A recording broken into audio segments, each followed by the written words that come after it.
I do believe in the American dream. I believe there is such a thing as the American dream.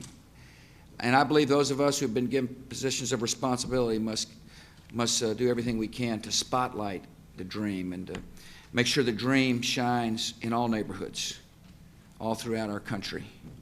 Owning a home is a part of that dream. It just is. Right here in America, if you own your own home, you're realizing the American dream.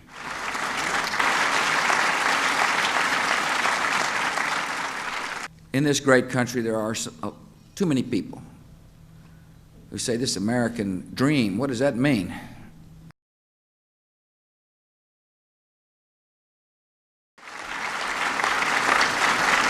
It means we use the mighty muscle of the federal government in combination with state and local governments to encourage owning your own home. That's what that means.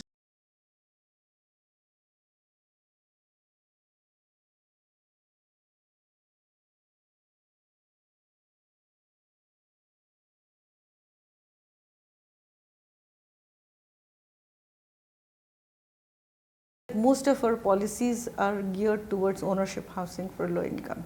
We talk of giving them tenure and other things, but nobody talks of rental housing.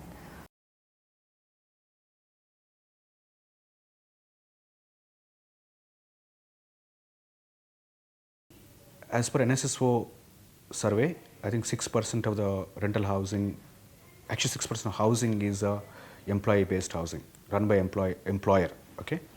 And in that context, I think it's especially growing economy, urban sector. I do believe that rental management companies can actually play a significant role in managing the employee-based, employer-based accommodation. At least chawls were there in Mumbai. There was some rental housing, privately managed, and it worked fairly okay. We may criticize the chawls today, but now that has disappeared.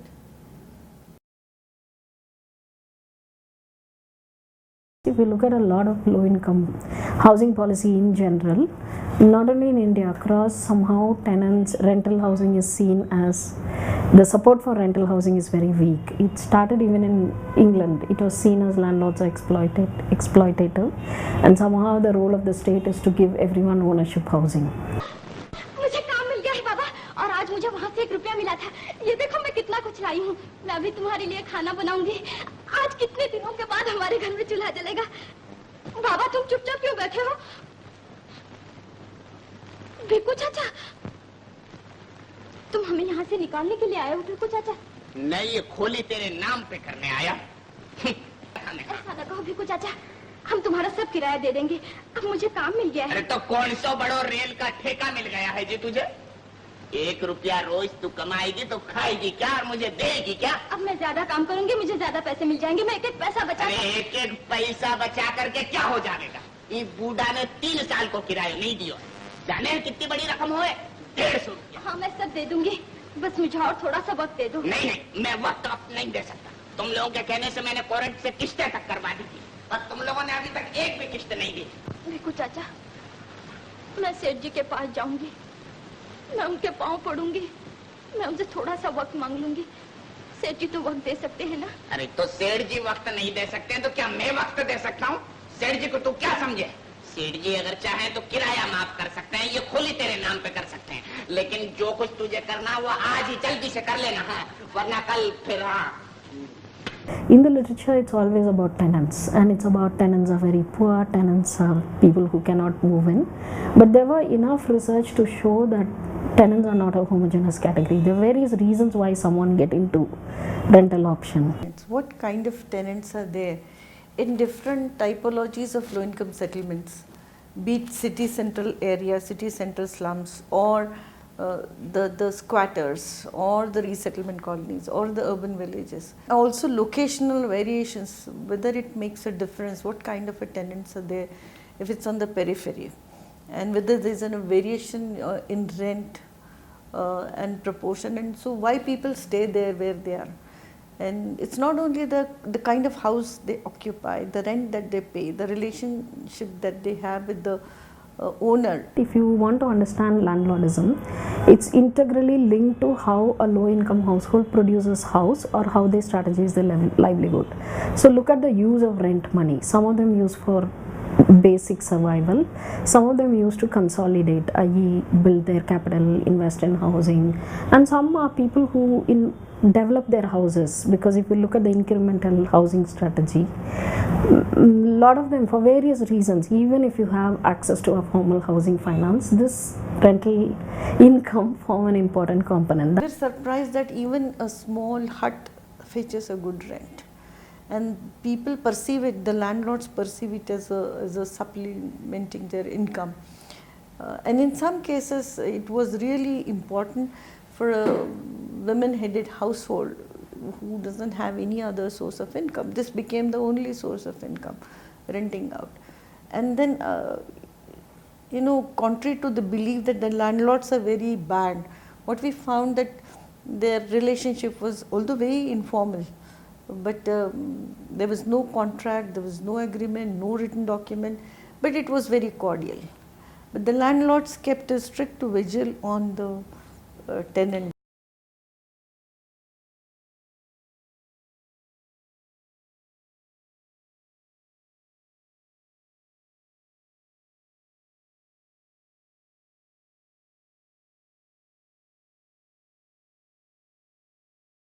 If we look at the housing market, particularly at the way home ownership or owner occupation works, then we look at unemployment.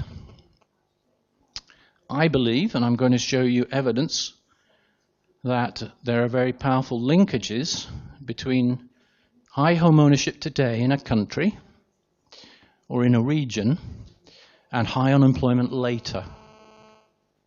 So a high rate of home ownership, this is not believed by any prime minister or president around the world, but I think one day it will. High home ownership today slowly destroys the quality of a labour market. There's a causal chain, I believe, from one to the other. The size of the effect, if it is an effect, the size of the linkage in the data is absolutely enormous. According to our estimates, and the work of other researchers, if home ownership doubles, an enormous rise, admittedly, then unemployment will double and will continue at double the rate forever.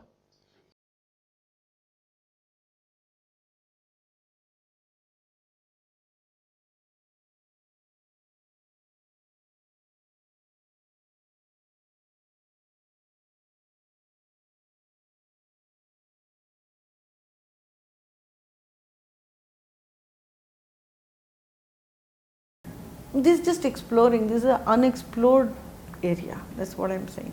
Everybody wants to own a house, but whether in the city and at today's point of time, this is not correct. Some people want to own it probably after some time. It is not immediate priority.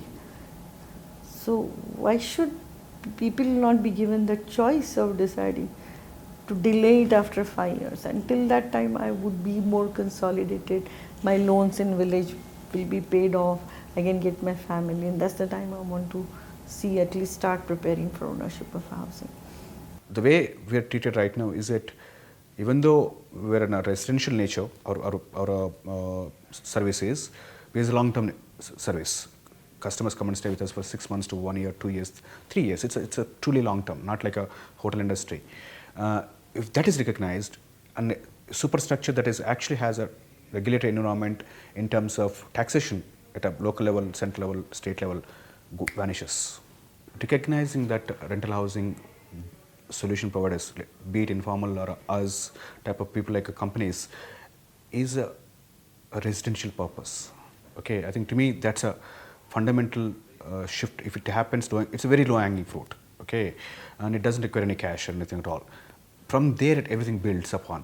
Once you recognize it's hostels or residential, okay, then everything, like say property tax, water rates or electricity rates, luxury tax, like entry taxes, okay, many taxes, service tax for example, okay, it clarifies, it simplifies everything else.